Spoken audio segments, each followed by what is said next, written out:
오늘 여러분에게 임하기를 바랍니다.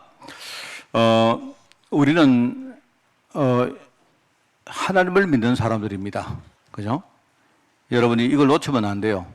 우리가 전도한다, 기도한다, 많은 이야기를 하지만 본질은 우리가 하나님을 믿는 것입니다. 그죠? 그래서 여러분 그거 아시고, 근데 문제는 하나님을 믿는 것이 도대체 무엇인가 하는 이 부분이 이제 많은 사람들이 헷갈리고 있는 겁니다. 여러분이 바로 그리스도를 통해서 약속하셨고, 그죠? 실제로 이루셨고, 지금 우리 안에 오셔서 이걸 완성해 가고 계시는 그 하나님의 그 언약의 역사를 여러분이 그걸 믿는 것입니다. 그렇기 때문에 우리가 이 그리스도에 대해서 아는 것만큼 중요한 게 없어요. 그리스도가 누구신가, 어떤 분이신가, 어떤 일을 하셨는가, 그리고 지금 그리스도가 어떻게 하고 계시는가, 지금 그리스도께서 내 삶 가운데 어떻게 지금 개입하시고 역사하는가, 우리가 이걸 모르고 믿지 않으면 사실 우리가 성도라 하기가 어렵습니다. 그죠? 그래서 우리 9월 달에 사복음서를 통해서 중요한 주제가 있습니다. 여러분 그거 꼭 아셔야 됩니다. 아예 송두리째 여러분이 딱 그거 외우셔야 됩니다. 그죠? 바로 왕으로 오신 그리스도, 그리고 뭡니까? 종으로 오신 그리스도. 왜 왕으로 오셔야 됩니까? 그냥 우리가 외우는 게 중요한 게 아니고 왜 왕으로 오셔야 되는지 이유를 알아야죠. 지금 가짜 왕이 세상을 딱 잡고 공중권세를 잡고 지금요 완전히 득세하고 있기 때문에 그래요. 그래서 이 권세를 진짜 꺾고 이 땅에 하나님 나라를 회복해서 통치하시는 분이 누구냐? 바로 그리스도십니다. 그래서 왕으로 오신 거예요. 그래서 상징적으로 다윗 왕의 혈통 그 계보를 따라서 오신 분이 바로 그분이 바로 예수 그리스도다 이 말입니다. 그게 마태복음이 말하는 중요한 주제입니다. 그런데 마가복음에서는요 종으로 오신 이야기를 하고 계십니다. 왜 그렇습니까? 세상에는요 우리가 도우고 그들을 살리고 해야 될 많은 사람들이 지금요 세상에 있거든요. 세상 사람들은요 지금 뭘 돈도 많이 가지고 아는 것도 많고 한데 진짜 답이 뭔가를 모르고 있습니다. 사람들에게 물어보세요. 그리고 예수님이 뭐라 합니까? 사람들이 나를 누구라 아느냐? 답을 모르는 거예요. 답을. 조금 비틀어서 말하면요 예수님은 은행가라고 생각합니다. 예수님은 아주 영험한 의사라고 생각합니다. 그까지입니다. 전부 다 사람들이. 예수님은 아주 잘 가르치는 쪽집게 무슨 강사라고 생각합니다. 이렇게 생각하는 거예요. 사람들이. 저마다 자기 필요한 대로 예수님을요 그냥 만들어 놓고 믿는 거예요. 근데 사도 베드로가 뭐라 합니까? 주는 그리스도시요. 여러분 그리스도란 말이 뭔 말입니까? 이게 얼마나 중요한 말인지 모르죠. 세상 사람들은 지금요 답을 모르고 길을 못 찾고 막 헤매고 있습니다. 그러다 보니까 사람들이 마음에 뭐를 많이 가지고 있는데 만족이 없어요. 평안이 없어요. 뭔가 우리 어떤 내면적으로 뭔가 이 충족됨이 없단 말입니다. 사람들이. 그러니까 사람들은요 그냥 물어보세요. 전부 다 그냥 행복합니까? 물으면요 행복하다고 말하는 사람조차도 그 행복이 뭔가를 몰라요. 지금. 그러니까 사람들이 전부 다 어떻게 사느냐? 결과적으로 미자립을 하고 있단 말입니다. 미자립. 복음 하나 가지고 설 수가 없는 거예요. 여러분 항상 말합니다. 여러분 돈이 많아야 그러면 자립하느냐? 그렇지 않습니다. 돈이 많아도 제대로 설 수 없는 사람은 그거는 미자립자입니다. 돈이 없어도 여러분이 그리스도 한 번만으로 내가 완전하게 내가 자립할 수 있다면 그건 자립자입니다. 여러분. 사람들이 말입니다. 왜 이 땅에 왔는지, 내가 이 땅에서 뭘 해야 되는지 자기 인생의 의미도 모르고 사는 거예요. 그래서 이 사람들을 섬기고 도우기 위해서 바로 종으로 오셨단 말입니다. 이게 여러분 아셔야 됩니다. 그래서 아셔야 되고요. 요한복음에서는 뭐라 했습니까? 예수 그리스도는 완전한 하나님이시다는 이야기입니다. 왜 그렇습니까? 인간의 문제는 인간이 해결할 수 없기 때문에 하나님이 오셔야만 됩니다. 하나님 아니고는 할 수가 없습니다. 그러니까 예수 그리스도는요 우리가 그 문제를 보면 하나님이실 수밖에 없어요. 십자가에서 다 이루셨다 그랬습니까? 하나님 외에는 이걸 다 이룰 수 있는 분이 없어요. 없단 말입니다. 그래서 그리스도는 온전한 완전한 하나님이시다는 이야기입니다. 오늘 이제 누가복음 이야기합니다만은요. 누가복음은 뭡니까? 그러면 동시에 뭡니까? 그리스도는 완전한 인간이시다. 사람이시다. 그래서 성경의 표현대로 말하면요. 인자다. 인자라 말은요. 사람의 아들이라 이 뜻입니다. 그냥 한자로 쓴 거예요. 그래서 인간이다 이 말입니다, 여러분. 그리스도는 육신의 몸을 가지고 이 땅에 오신 완전한 인간이시다 하는 그런 뜻입니다. 여러분이 단순히 여러분 지식이 아니고 이걸 여러분이 진짜 보는 눈이 진짜 열리시길 바랍니다. 제가 10월 달에는 조금 한 차원 좀 더 들어가서 차원을 조금 높여서 내가 이야기를 또 하겠습니다. 그리스도에 대해서 5주간 어떤 분이신가에 대해서 이야기를 또 하겠습니다. 그리고 오늘 10월 달 성경 흐름, 우리 메시지 흐름은요, 오후에 제가 또 이야기를 하겠고요. 자, 오늘 이제 육신의 본질, 이제 우리 아합 왕을 보면서 인간 육신의 본질에 대해서 우리가 말씀을 듣겠는데요. 교회사에 나오는 이야기를 조금 내가 먼저 해야 되겠습니다. 여러분 초대교회 때부터 그리스도를 어떻게 이해할지에 대해서 많은 논란이 있습니다. 이게 쉽게 해소가 안 되고 사실은 지금까지도 이 논란이 계속되고 있다고 여러분 보셔야 돼요. 논란은 크게 2가지입니다. 하나는 성부 하나님과 성자 예수님 간의 2분의 관계가 도대체 어떻게 되는가? 이 논란이었어요.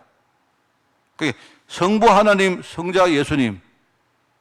이거는 알겠는데, 여러분 보통 우리 정서상 성부 하나님 하면요, 절대자이기 때문에 우리가 그분에 대해서 캐고 들어갈 이유가 없습니다. 절대자구나. 완전하신 분이구나. 어딘지 모르지만은 저 하늘에 계신 아주 지극히 높으신 어떤 천부님이시구나. 하늘님이시구나. 이렇게 생각했단 말입니다. 그러니까 그건 이제 별 문제가 없는데, 문제는요, 그리스도가 하나님의 아들이라 하니까 이제 이분을 이해하려고 하니까 이제 이 사실은 어려운 거예요. 도대체 2분은 관계가 어떻게 되느냐? 어느 분이 높으냐? 어느 분이 낮으냐? 어느 분이 누구를 만들었느냐? 이런 식으로 말입니다. 사람들이 이제 논란을 합니다. 여러분 아마 이해가 되죠? 아마 여러분도 사실 정상적으로는 좀 약간 어떻게 될까? 이럴 겁니다. 사실은요. 또 한 가지 논란은 뭐냐니까, 이제 2번째 논란이 뭐냐니까, 그렇다면 예수님은 과연 그러면 신이실까? 인간이실까? 이야기입니다. 신이자 동시에 인간이라고 말하니까 그게 가능할까? 자, 이런 것 때문에 막 논란이 되는데요. 논란에 그쳤으면 괜찮은데, 이제 이것 때문에 사람들이 제대로 인생을 못 사는 겁니다. 나라를 통치할 정도가 되니까 이제 문제가 온 거예요. 그래서 그때 이제 초대교회 때 말입니다. 이런 논란을 해소를 하려고 하니까 사실은요, 그거 설명하려고 하다가 많은 이단들이 나오거든요. 저거 이단이 다 틀렸다 이렇게 몰아붙여가지고는 그것도 또 문제가 있으니까, 그래서 결국은 신앙의 기준이 되는 일종의 삼위일체 같은 이런 이제 교리 같은 것들 그때 이렇게 우리가 정립을 합니다. 그리고 실제로 이 어떤 정확한 신앙의 어떤 일종의 지침서를 우리가 만들어 놓고 우리가 늘 그것을 사용하기 위해서 만든 신앙 지침서가 있는데, 이제 우리가 쓰는 대표적인 지침서가 그게 아까 우리가 했던 사도신경 같은 겁니다. 알겠죠, 그게? 그게 주로 이제 이런 문제 때문에 만들어진 거예요. 삼위일체. 바로 성부와 성자와 성령. 이 3분은 한 분이시면서 동시에 위격 자체는 3가지인데 이분의 근본 본질은 뭐냐니까 한 분이시다. 이런 뜻인데요. 여러분은 설명이 되겠습니까? 이거 설명하려고 별의별 비유를 다 들고 이래 하는데, 사실 제가 볼 때 지금까지 정확한 설명은 없습니다. 우리가 이게 이해가 안 되는 거 아닙니까? 그렇잖아요? 여러분 삼위일체에 저한테 만약에 내가 납득이 가도록 오셔서 설명해 주시면 제가 여러분에게 상당한 상금을 드리겠습니다. 제가 볼 때는요, 설명할 방법이 없어요. 제가 들어본 여러 가지 어떤 설명들을 보면 이런 겁니다. 예컨대 여러분 3분이 한 분이시면서 또 3분이시다 하니까 설명을 하는데 이런 겁니다. 자, 내가 내 역할이 말입니다. 나는 교회에 오면 목사님이고 동시에 나는 우리 집에 가면 아버지고, 내가 만약에 신학교 가서 강의를 하면 나는 교수님입니다. 그죠? 그럴싸하네.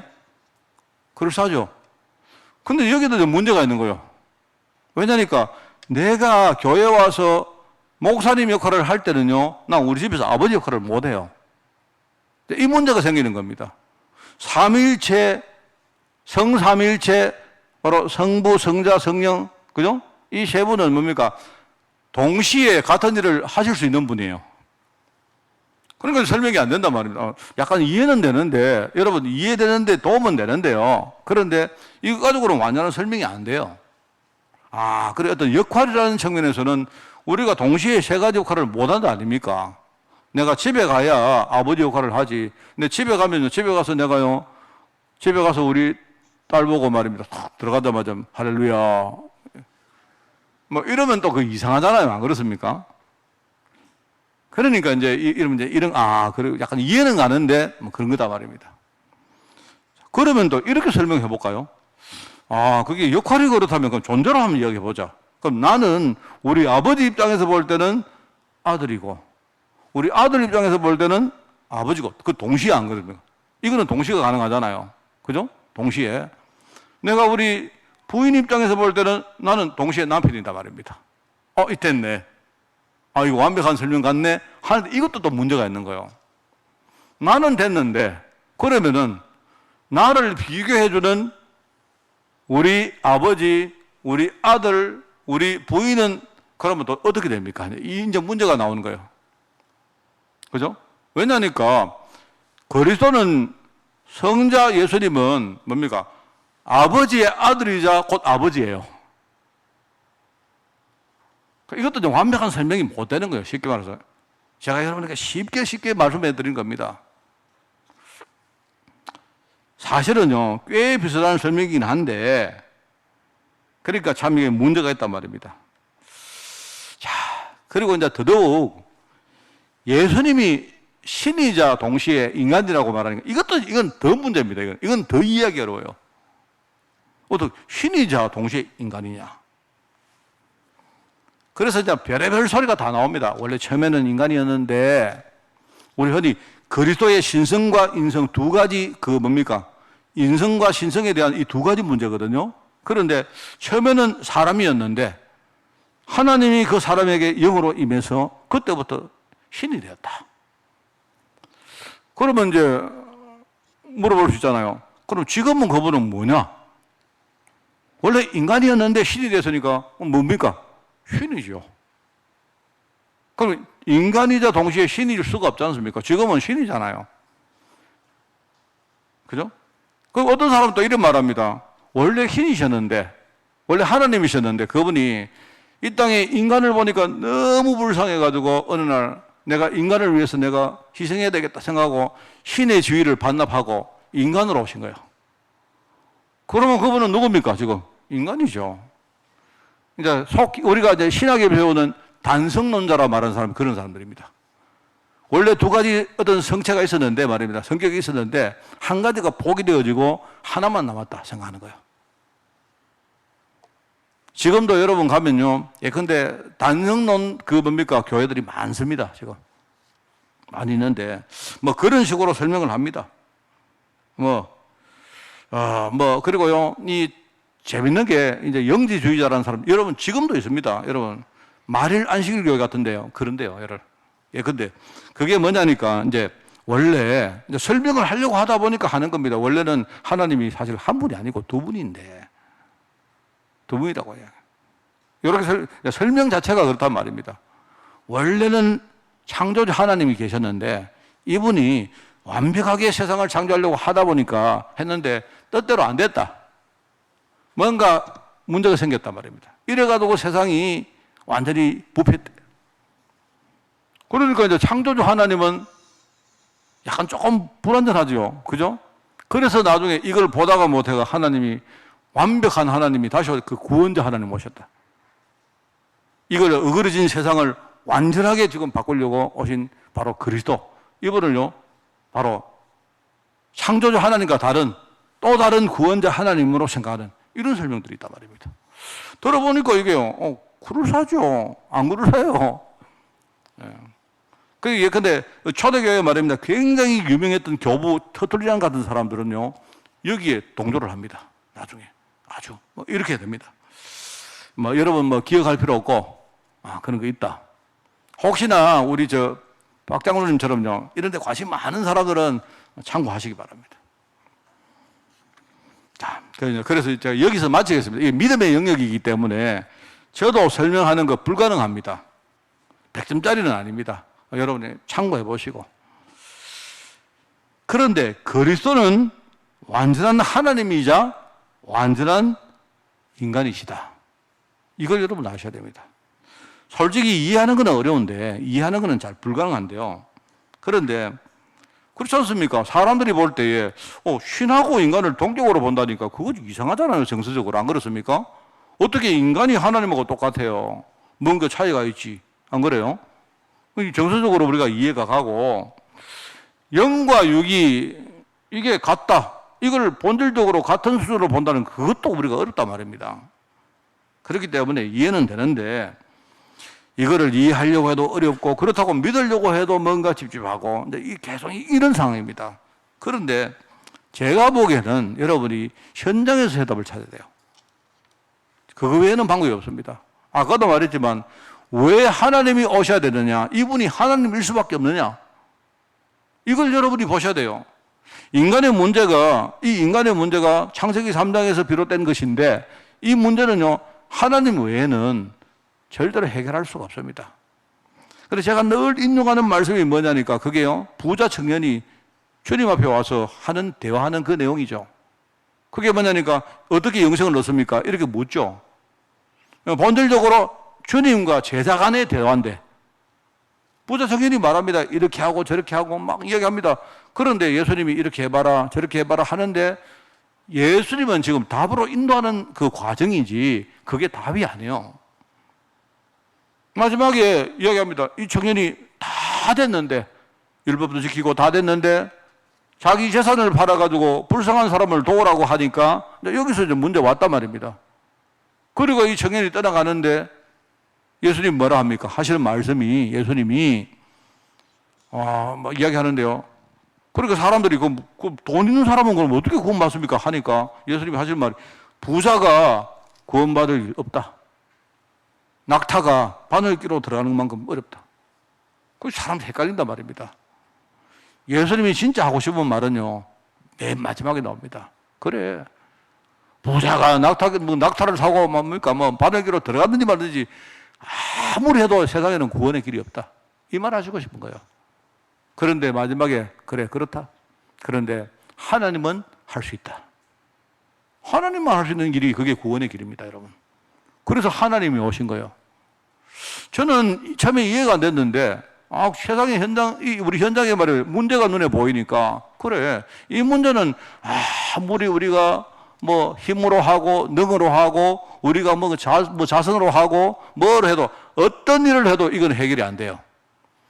오직 하나님이신 그리스도, 하나님이 인간의 육신을 입고 오신 그리스도, 이 그리스도에 우리가 의지하지 않고는 해결이 안 된다니까요. 그 하나님이시죠. 하나님일 수밖에 없습니다. 하나님이셔야 되고 하나님일 수밖에 없고, 그렇습니다, 여러분. 그런데 이분이 하신 방법이 뭐냐니까, 바로 인간의 육신을 입고 온 거예요. 왜 그렇습니까? 인간의 육신을 안 입고, 제가요, 울산에 있을 때 제가 목사님께 실제로 내가 질문했던 이상한 질문이었습니다. 제가 질문했는데, 솔직히 좀 약간 좀 그렇긴 한데, 하나님이 말입니다. 인간의 육신을 입지 말고 만약 개의 육신을 가지고 왔다면 그것도 방법이 안 될까요? 그러니까 제가 질문했던 목사님이 그러시더라고요. 그런 말 함부로 하면 안 된다.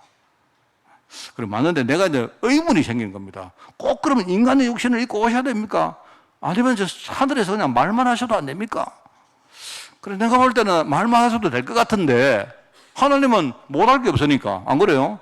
굳이 그 번거롭게 육신을 입고 와서 십자가를 지고 아파가면서 말입니다. 꼭 그렇게 하실 필요가 있습니까? 이렇게 했는데 이제 좀 약간 걱정으로 하시는 말씀이죠. 그런 질문 함부로 하면 안 된다. 잘못하면 이단으로 몰린다. 그래, 내가 이제 그랬는데, 의문이 생겨가지고, 꼭 그 방법밖에 없습니까? 내가 그거를 물어보고 싶은 거예요. 근데 가만히 생각을 해보니까 그 방법이 모르겠습니다. 내 이해상으로 제일 좋은 거는 몰라도 내가 판단할 수 있는 데는요, 가장 완벽한 방법입니다. 왜?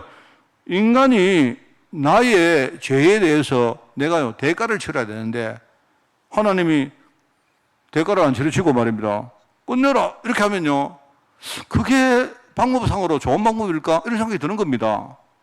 육신을 입고 이 땅에 오셔서 내가 죽을 것을 대신해서 예수님 죽으셨단 말입니다. 얼마나 이게 중요한 말입니까? 그래서 인간으로 오셔야 되는구나. 그리고 말했지만요, 인간으로 오시지 않고는요, 우리가 하나님을 알 길이 없어요. 우리는 지금도 말입니다. 예수님이 인간으로 안 오셨으면요, 바로 우리가 계시의 영을 우리가 받은 것이 없기 때문에, 그죠? 그렇기 때문에 여러분, 어쩌면 여러분이 돌 가지고 이거 하나님이야 이렇게 만들어 놓고 빌고 있을지 모른단 말입니다, 우리가. 안 그렇습니까?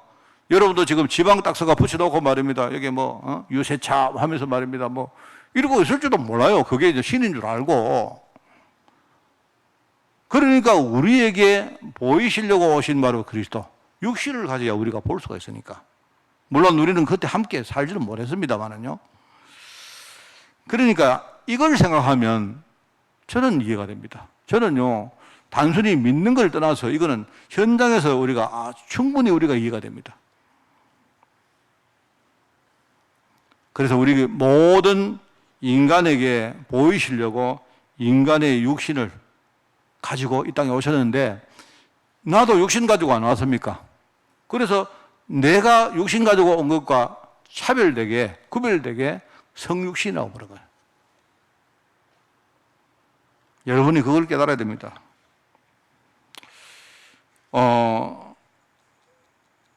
여러분 정말 성육신 하지 않으시면 어떻게 되는지 그걸 여러분이 생각해 보시기 바라요. 여러분, 이 부분을 생각하시고 여러분이 오늘 우리 육신의 본질, 인간의 본질, 육신의 본질이라는 제목으로 여러분이 정말로 은혜 받는 그런 축복이 있기를 바랍니다. 오늘 첫 번째입니다. 누가복음은 성육신으로 오신 그리스도의 인성을 나타내고 있습니다.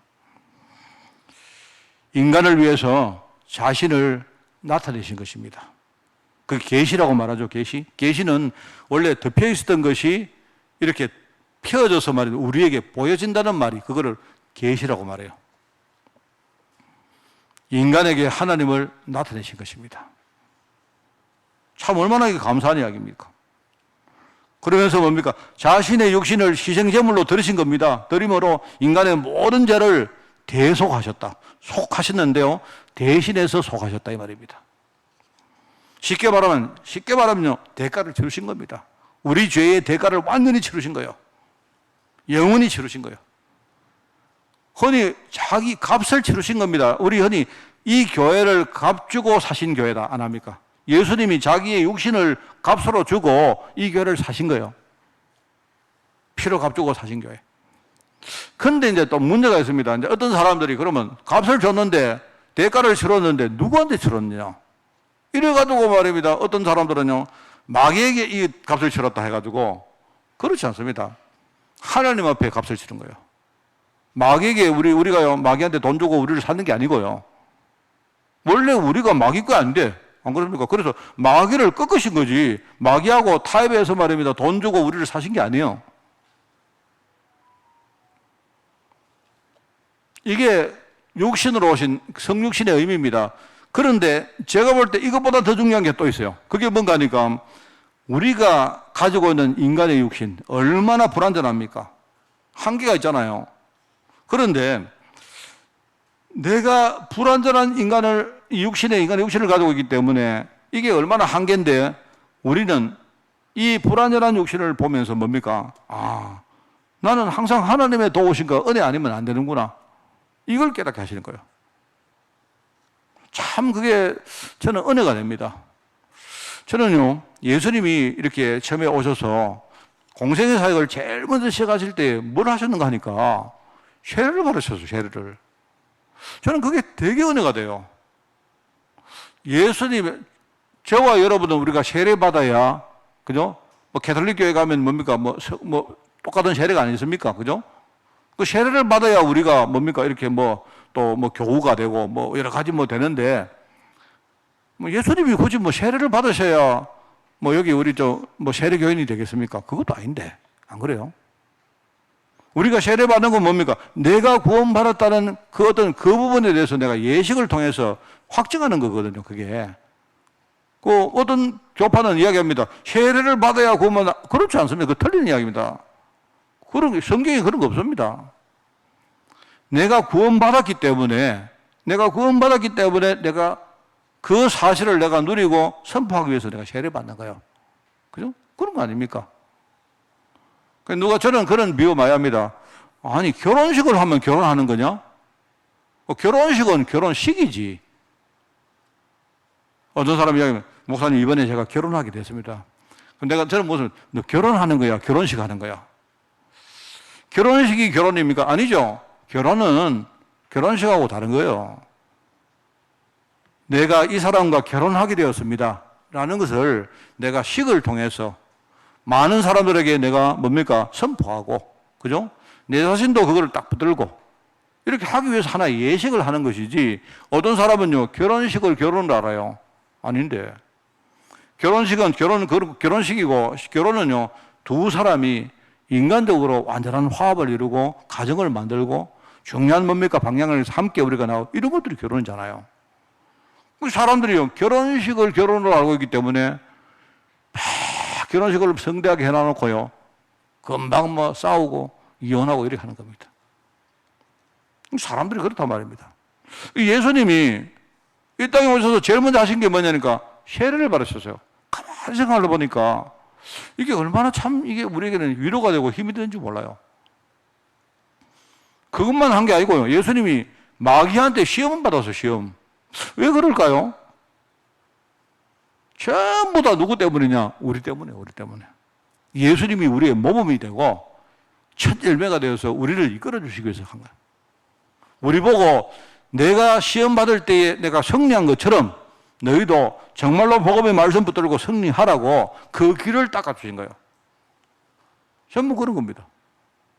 십자가 지실 때에 예수님이 정말요, 저는 완벽하게 예수님이 십자가를 지셨으면 좋겠는데, 겟세마네 동산에서 예수님이 고뇌하십니다. 얼마나 힘들어하십니다. 이러면서 예수님 뭐라고 하십니까? 예수님이 하시는 말씀이, 하나님께 기도하면서 아버지요, 가능하면 이 짐을 내게 벗겨달라고 이야기합니다. 예컨대요. 이 잔을 내게서 가져가 달라고 이야기합니다. 근데 그렇게 하면서 뭡니까? 그렇지만은 내 뜻으로 하지 마시고 아버지 뜻대로 해달라고. 그게 참 위로 안 됩니까? 예수님이 아주 고고하게 십자가를 지셨으면 대단하신 분이다 이래 하지만요, 우리하고 굉장히 닮은 면이 많아요. 인간의 육신을 가지고 있다는, 이 인성을 가지고 있다는 게 그런 겁니다. 예수님조차도 뭡니까? 하나님의 은혜에 우리가 힘입지 않고는 뭔가 여러 가지 공격과 여러 가지 환경 속에서 우리가 승리할 수가 없는 겁니다. 그렇죠? 우리 인간의 육신이 이런 거예요. 내가 늘 하나님의 은혜 안에 앞에 서야 되는구나. 그럼에도 불구하고 뭡니까? 하나님은 나의 육신을, 아까 내가 모두 안 읽었습니까? 로마서 9장. 로마서 6장이죠. 6장 13절에 뭡니까? 우리의 육신을, 우리의 지체를 하나님의 의의 병기로 쓰시려고 우리를 부르신 거예요. 하나님이 나를 복음 증거하는 데 쓰시려고, 내게, 원래 내 육신이 내 게 아닙니다. 내 게 아니에요. 어떤 사람은요, 아버지, 부모님께 물려받은 이 육신, 아닙니다. 부모님께 물려받기는요, 무슨, 하나님이 주신 거지. 하나님이 내가 이 땅 사는 동안 육신을 내게 맡기신 거예요. 맡기신 겁니다. 제가 옛날에 물놀이 공원에 가봤는데요. 그런 데 잘 안 가는데, 목사님들이 하도 가자 해가지고 간 적이 있어요. 그래, 갔는데 처음에 가기 싫어가지고, 나 지금 수영복도 없고, 아무것도 못하니까, 다 빌려준대요. 그래, 딱 들어가는데 돈 내니까 뭡니까? 수영복 빌려주고, 그 다음에 뜨는 거 뭡니까? 이게, 둥둥 뜨는 거. 그것도 빌려주고 하는데, 그거를 입으려고 하니까 찝찝해서 말입니다, 이게 누구인지 몰라도. 그리고 거기에 집중한 사람들은 아예 올 때 자기 수영복을 가지고 온대요. 빌려주는 겁니다. 제가 꼭 그 생각이 나요. 하나님이 우리 육신을 그래 좀 써라 하면서 빌려주신 거예요, 여러분. 쓰다가 나중에 여러분은 반납하신 거예요. 흙으로 돌아가는데 사실은 그거는요, 외관상 그런 거 우리가 육신을 주님께 반납하는 겁니다. 근데 반납하실 때 너덜너덜하게 만들어가 반납하지 마시고, 반납하시는 거예요, 여러분. 그게 육신이거든요. 하나님이 복음운동 하는데 나를 쓰시려고 하나님이, 그죠? 의의 병기로 나의 지체를 육신을 주셨다. 얼마나 참 이게 은혜되고 감사한 이야기입니까? 그래서 여러분 생각해 보면요, 육신을 가지고 있다, 이게 좋은 게 참 많습니다. 그 이야기합니다만은요, 구원의 방법도 안 그렇습니까? 내 육신이 이게 아무런 의미가 없는, 안 그래요. 영혼이 우리 육신 안에 있을 때만 내가 구원받을 수 있는 기회가 돼요. 만약에 영혼이 내 육신을 떠나면 그때는 아무리 여러분이 방법을 써도 구원받을 기회가 없습니다. 우리 육신이 얼마나 중요합니까? 그죠? 그런 것들입니다. 그래서 마치 그리스도께서 자신의 육신을 들여서 복음의 첫 번째 문을 여신 것처럼 우리도 우리 육신 가지고, 여러분 우리가 하는 모든 일은 육신입니다. 육신으로 하는 일이야. 육신으로 헌신하고 우리가 육신으로 복음 증거하고, 내용은 우리가 영적인 것이지만 우리 육신 가지고 헌신하는 거예요. 그게 얼마나 소중합니까? 하나님의 일을 우리가 섬길 수 있는 거예요. 한편으로 더럽고 추한 이 육신이 가만히 생각해 보니까 얼마나 소중한지, 안 그렇습니까? 그게 바로 육신으로 오신 그리스도가 우리에게 가르치신 거예요. 그래서 오늘 본문 말씀이 뭡니까? 여러분, 성만찬, 마지막 만찬입니다. 그죠? 그때 예수님이 몸을, 이 떡을 주시면서 뭡니까? 이게 나의 몸이다. 나의 몸이다. 그리고 잔을 주시면서 이게 피다 하시면서, 몸이란 말은 뭡니까? 그게 생명의 떡이거든, 생명의 떡. 다른 성경에 보면 나옵니다. 우리 조상들이 광야에서, 그죠? 먹고 마시고 해서 그런 어떤 인간적인 떡, 육신적인 떡을 말하는 게 아니고, 한번 먹으면 영원히 우리가 배고프지도 않고, 우리의 갈증과 우리의 주림과 모든 것을 채울 수 있는 생명의 떡이다. 하늘의 떡이다, 이 말입니다. 그러면서 뭡니까? 피를 주시면서 잔을 주면 뭐라면, 이 피는 내가 피로 세우는 내 언약이다. 우리 사이에 중요한 언약이다. 나중에 우리가 정말 주님 다시 오실 그날까지 우리는 뭡니까? 복음운동 하는데 이 언약 가지고 우리는요, 현장으로 가는 거예요. 피로 세우는 새 언약이다. 이게 전부 다 여러분 보시면 너희를 위하여 일어납니다. 너희를 위하여 주는 내 몸이다. 너희를 위하여 주는 내 피다. 이렇게 말해요. 누구 때문에? 우리 때문에. 바로 우리 때문에 육신을 입고 이 땅에 오신 것입니다. 얼마나 이게 은혜가 됩니까? 자, 그런데 오늘 이제 두 번째는요, 이걸 우리가 왜 목사님 그러면 알아야 됩니까? 지금 세상 사람들은요, 하나님 주시는 육신의 참 본질을 전부 다 놓치고 살고 있어 그래요. 여러분이 만나는 사람에게 여러분이요, 네 삶의 의미가 뭔지를 꼭 이야기해 주세요. 우리가 뭐 신앙생활 잘하고 이게 교회 가서 예배 잘 드리고 뭐 헌금을 많이 하고 이런 게 아니고요, 내 인생의 참 본질이 뭔지를 내가 제대로 알고, 내가 부족하지만 내가 하나님 은혜 앞에 내가 늘 서서 내 자신을 돌아보고, 그죠? 내가 정말 복음으로 나를 충만하게 만들면서 하나님의 인도받아서 내가 부족해도 내가 복음 위에서 살다가 주님께 부름받는, 그게요 우리가 해야 될 일입니다. 여러분을 만나는 사람들은요 전부 다 앞으로 제자가 될 거예요. 정말입니다. 그게 이 사람이 신앙이 좋다 나쁘다 그런 문제가 아니고, 하나님은 우리를요 제자로 부르셨기 때문에 하나님은 나를 통해서 많은 제자를 세우는 그 일에 나를 쓰실 거다 말입니다. 세상 사람들은요 전부 다 이 본질을 놓치고 살고 있습니다. 돈이 많으면 뭐합니까? 많이 배우면 뭐합니까? 그죠? 뭐를? 그렇습니다. 그래서 지난번에 말했죠. 우리가 어떻게 하면 목사님 응답을 받겠습니까? 할 때 저는 이 응답이 내가 올바른 방향을 가고 있으면 하나님은 그 방향에 대해서 응답을 주신다고 저는 그렇게 믿습니다. 내가 방향이 올바르냐 아니면 내가 틀린 인생을 사느냐. 여러분, 돈을 많이 가지고 있는데 내가 틀린 인생을 산다면요, 그거는요, 의미 없는 인생입니다. 그렇죠? 그리고 세상 현장에 나가보면 얼마나 많은 환경과 현실 문제가 우리를 공격합니까? 아마 여러분 오늘도 어쩌면요, 여러분이 머릿속에 내가 예배를 드리려고 여러분이 여기 와 계시지만 우리 머릿속에는요, 환경 문제, 현실 문제가 꽉 우리를 짓누르고 있을 수도 있어요. 그게 현장입니다. 이거는요, 볼 필요도 없어요. 우리 아이들이 미래에 5년 후에, 10년 후에, 20년 후에 우리 아이들이 현장에 나가면요, 다른 건 몰라도 환경 문제, 현실 문제가 우리 아이들 막 공격하는데 그 뒤에 뭐가 있는 거 아니까요. 우리 아이들 속에는 언약을 지키느냐, 뺏어가느냐, 빼앗기느냐, 뺏느냐, 이 싸움이요, 뒤에 눈에 안 보이게 벌어지고 있어요. 여러분, 기도 배경 없이 아이들이 현장에 나간다? 그거는요, 보통 이야기가 아닙니다, 그거. 우리 아이들은 어떤 환경이 와도 복음 하나 가지고 끌려가지 않고 능력 있는, 승리하는, 이기는 인생을 사는 것입니다. 능력 가진 인생. 여러분, 생각해 보세요. 내가 능력 가진 인생이 될 것입니까? 내가는 무능한 인생이 될 것입니까? 내가 미자립자가 될 것입니까? 내가 자립하는 사람이 될 것입니까? 우리 교회는요, 완전히 성도들 전부 다 자립시키는 교회. 저는 방향을 여기 확실하게 딱 나왔습니다. 어떤 문제 와도 괜찮다. 왜? 복음 가지고 있으니까. 복음은 누구냐? 나와 지금 함께 하시는 능력 되신 그리스도. 그리고 중요한 게 뭡니까? 우리 후대에게 우리는 무엇을 남기고 가느냐? 사람은 누구나 모든 것을 다 남깁니다. 남깁니다. 목사님, 우리 아버지는요, 남겨준 게 없었어요. 그거 틀린 이야기입니다. 남겨준 거 없는 거 그거 남긴 거예요. 여러분, 그렇습니다.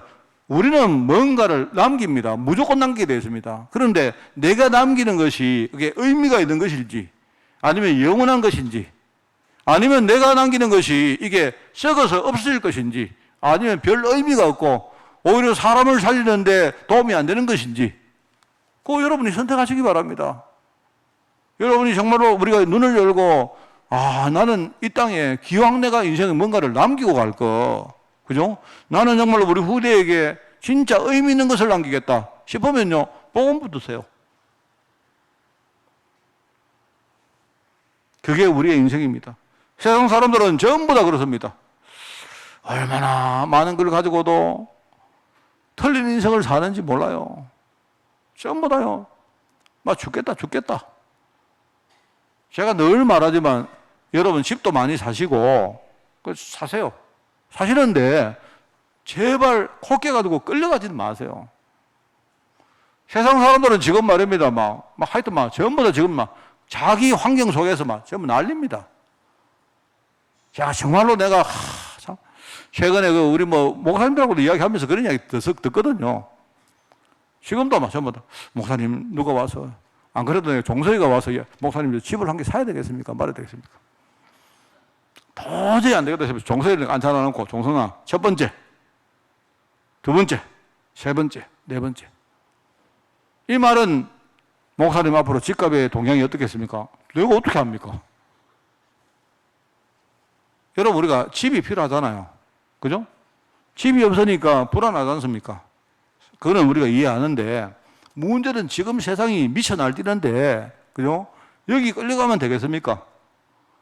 제가 경험해 봐야면요, 반드시 후회합니다.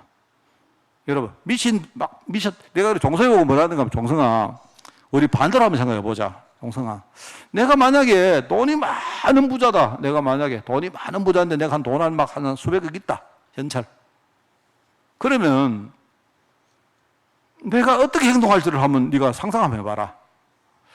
나는 내가 만약에 돈이 많은 사람이라면 나 이럴 싶다.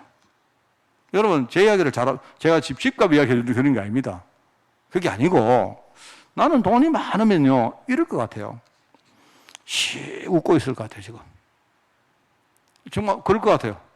얼마 지나면 이제 난리가 날 겁니다. 지금 안 그래도 영끌 해가지고 난리 났는데, 이게 이제 또 다른 식으로 돌아가면 난리가 나요, 이제는 앞으로 판다고 난리가 날 겁니다. 이런 날이 오면요, 돈 있는 사람들은 쓱 가가지고 폼 쓱 내면 쓱 그라드리는 거예요. 내가 만약에 돈 많은 부자 같으면요, 지금 이 상황을 막 즐길 것 같아요. 그럼 만약에 그럼 집값이 안 내려가면 어떻게 됩니까? 안 사면 되지, 뭐. 돈 많은데, 원래. 그게 돈 있는 사람입니다. 제가 볼 때, 제가 인생을 길게 안 살아봤는데요, 항상 돈 없는 사람이 져요. 항상 부자는 부자 되고, 항상요, 가난한 사람은 가난하게 돼요. 왜 그런지 아세요? 세상이 미쳐 날뛰는데 거기에 끌려가서 그런 겁니다, 여러분. 한마디로 딱 말해서 그래요. 아니, 목사님은 걱정 없어서 그렇지요. 서울 살아보세요. 지금 젊은 사람들이, 목사님 결혼해야 되는데요, 앞으로 서울에서 결혼하는데 집 한 채 없으면요, 인간 취급 못 받아요. 그럼 뭐 내가 이야기 못 하겠습니다.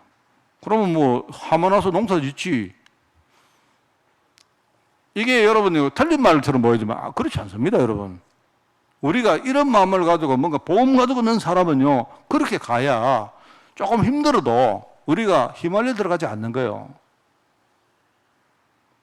제가 그런 이야기입니다. 지금 사람들이 보세요. 전부 다 도대체 어디를 향해서 가고 있는지 이러는데, 이게 국가 전체가 막 날뛰는 겁니다, 지금. 전부 다 막.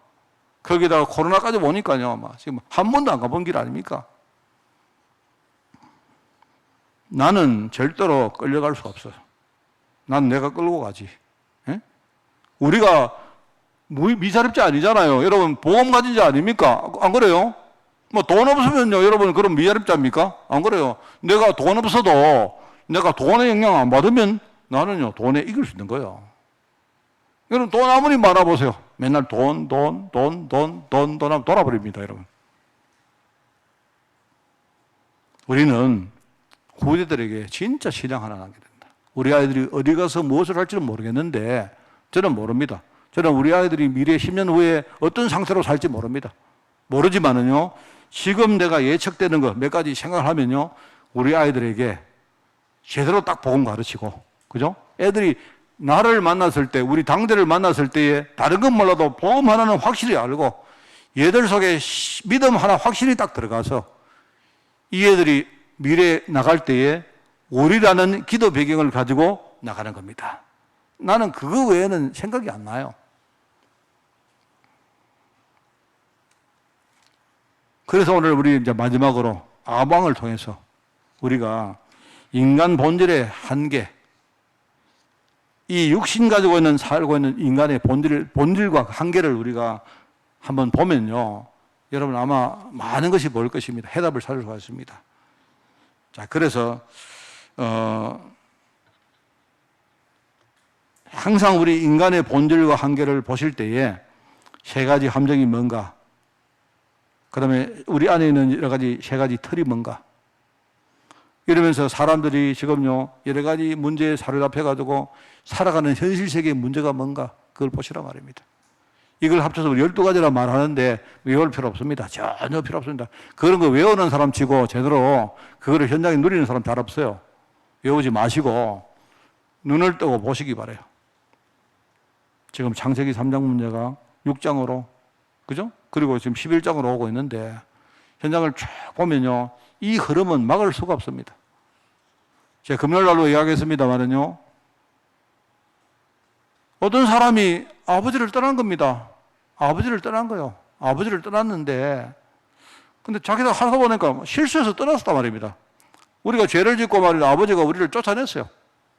나갔는데, 처음에는 뭐라 합니까? 아이고, 잘못했습니다. 돌아가게 해주세요. 돌아가게 해달라고 말입니다. 막 사정사정 하는데, 아버지가 허락을 안 하니까, 살다 보니까요, 처음에는 근데 아버지한테 쫓겨나면 어떠나? 큰일 났다, 이제 뭐. 이렇게 생각했는데, 여기 하루가 지나고, 한 달이 지나고, 1년이 딱 지나다 보니까, 아버지 없어도 살만하네. 이래 되는 거예요. 굳이 뭐 집에 꼭 돌아갈 게 있겠나? 집에 가면 아버지 뭐 잔소리하고 이러는데. 이래가지고 말입니다. 이제, 그런 마음이 사급했는데, 이제 그게 창세기 6장입니다. 무슨 말 알겠습니까? 문화 자체가 하나님 필요 없어도 되네. 이래 된 거예요. 아담과 하와가 현장에, 에덴 동네 쫓겨나서 현장에 갔는데, 현장에 가니까 얼마나 힘이 듭니까? 응? 제대로 인생 살려고 하니까 힘이 든데 살아보니까 이것도 살만하네 이래 된 거예요. 이래가지고 이제 그때부터 하나님 앞에 우리가 의지를 하고 뭐 빌고 하는 게 없어지는 겁니다. 여러분 비유하자면 이게 나중에 가다가 어디까지 가느냐, 오히려 밖에서 이제 아버지 욕을 해요. 아버지 욕을 한단 말입니다. 아버지. 이게 창세기 11장입니다. 바벨탑을 만들어 놓고 뭡니까? 하나님께 도전하는 상태까지 가요. 인간은요, 끝도 없습니다. 인간은. 우리 안에 있는 본질이 그런 거예요. 목사님, 저는 안 그런데요. 예, 아닙니다. 그 다 우리 인간 모든 사람은요, 복음 아니면 안 되는 이유가 있다니까요. 이게 우리 인간이 가지고 있는 가장 근본적인 문제인데, 이게 내 안에, 내 생활 가운데 나도 모르게 많은 틀로 이렇게 만들어져 있는 거예요. 이래서 사람들이 우상 섬기고, 그죠? 점술하고, 무속을 찾고, 또 심한 사람들은 귀신에 막 귀신 들려가지고 말입니다. 귀신이 시킨 대로 다 하고, 이렇게 살고 있단 말입니다. 그럼 그렇지 않습니까? 그런데 이것 때문에 우리에게 수많은 문제가 일어납니다. 문제가 막 일어나는데 마음이 편하지 않지요. 정신적으로 문제 오죠. 육신의 질병 생기지요. 그죠? 그 다음에 뭡니까? 정신적으로 문제 오고요. 마음이, 인생 자체가, 그냥 좀 말하기 그런데 지옥 같은 거예요, 그냥. 어떤 사람은요, 내 인생 자체가 지옥 같다. 하나님이 우리를 이 땅에 보내실 때 우리를 지옥까지 살아가고 보낸 거 아니지 않습니까? 그런데 그거보다 더 무서운 게 뭐냐, 이 흐름을 하나도 내가 못 바꾸고 우리 후대에게 물려주고 어느 날 우리가 하나님 앞에 가는 겁니다. 사람들이요, 이걸 몰라요. 저는 참 부족한 사람인데 내가요, 실패를 하면서 어느 날 이걸 봤어요. 내가 열심히 안 살아서 망한 게 아니구나. 문제는 내가 본질적으로 보면 이 문제 속에 내가 휘말려 들어갔는데 이거 해결 안 하고 다른 거 열심히 하면 무슨 소용이겠습니까? 그래서 그리스도가 우리 육신을 입고 이 땅에 와서 십자가 지면서 다 끝냈다 하신 거예요. 제가 요나 이야기 했지 않습니까? 요나.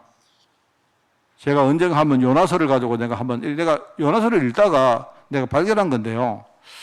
참 요나라는 사람을 보면서 우리 안에 이런 본성들이 있구나 하는 걸 봤어요. 그게 제가 금요일 날 말했나요? 수요일 말했습니까? 수요일은 예배 안 했네요. 그러니까 금요일 말했네요. 요나 본성을 딱 보면 일단은 사람이 무지해요. 몰라요, 그냥. 아무리 누가 가르치고 해도 근본적으로 무지해요. 깨닫지를 못한다니까요. 그게 하나가 있고, 그러면서 보통 여러분 무지한 사람들은 굉장히 완고하고 아주 용감한데 그런 거 같은데요. 이게 또 물고기 뱃속에다 들어가면 바로 또 엎드려. 또 얼마나 약해 빠졌는지. 이게 금방 말입니다. 이게 뭔가 지 상황이 안 되어지면요, 하나님께 무릎 꿇고 막 살려달라고 빌고 이래요. 우리가 참 그런 요소를 가지고 있구나. 이래가지고 물고기 뱃속에 나오자마자 바로 이게 기고만장해가지고 바로 사람이 교만해집니다. 이래가지고 말입니다. 니네에 가서 막 복음 전하는데 막 쥐가 잘했을 때 것처럼 말입니다. 나중에 하나님이 깨닫게 하시는데 나중에 하나님 앞에 고집 부르고 대들어요. 내가 볼 때 인간이 가지고 있는 가장 본성 네 가지가 내가 볼 때 요나서에서 나오는 것 같은데, 제가 언제 한번 내가 여러분에게 이 부분을 가지고 한번 우리 소통할 생각이 있는데, 제가 야방 같은 사람들이 그러면 악한 사람이냐? 그게 아니고 인간 본성이 가지고 있는 그 어떤 한계, 본질, 여기서 헤어나지 못한 사람이다 말입니다. 그게. 그러니까 우리도 여러분 딱 그렇게 되는 겁니다. 처음에는 하나님 안 믿고 하나님 부인하고 이렇게 하다가요, 나중에는요, 나도 모르게 내가 하나님의 뜻을 이루는데 장애물이 되어지고 전도자를 우리가 핍박하고 이런 짓을 한다니까요, 여러분. 그러니까 결국은 뭡니까? 아방이 영적 무지 때문에 이런 사단의 전략에 빠진 겁니다. 그죠? 그러면서 우상 문화, 저주 문화, 거기에 빠진 그게 틀린 인생 되어지고요. 이렇게 하면서 하나님의 절대 계획을 방해하는 그런 정말로요, 전도자를 핍박하고 죽이는 이런 참 심각한 그런 일을 하는 거예요. 여러분, 그 복음 아니면 안 됩니다. 정말이에요. 우리 다른 건 몰라도 복음 아니면 그 복음은 바로 나에게 오신 그리스도. 정말로 나의 모든 문제 근본적으로 해결하신 그리스도. 여러분이 이번 9월 달에 왕으로 오신 그리스도, 그죠? 종으로 오신 그리스도, 완전한 사람이신 그리스도, 그리고 완전한 하나님이신 그리스도. 여러분, 이거 절대로 놓치지 말고, 여러분이 제대로 모르시는 분들은 눈을 여시기 바라고요. 아시는 분들은 진짜 그 언약을 가지고 힘있게 사시는 그런 여러분 되시기를 예수님 이름으로 축원해 드립니다.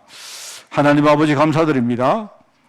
정말 주님께서 나 같은 죄인의 몸으로 오셔서 정말 나의 모든 문제를 십자가에서 해결하시고 지금 성령으로 내 안에 계시니 너무나 감사를 드립니다.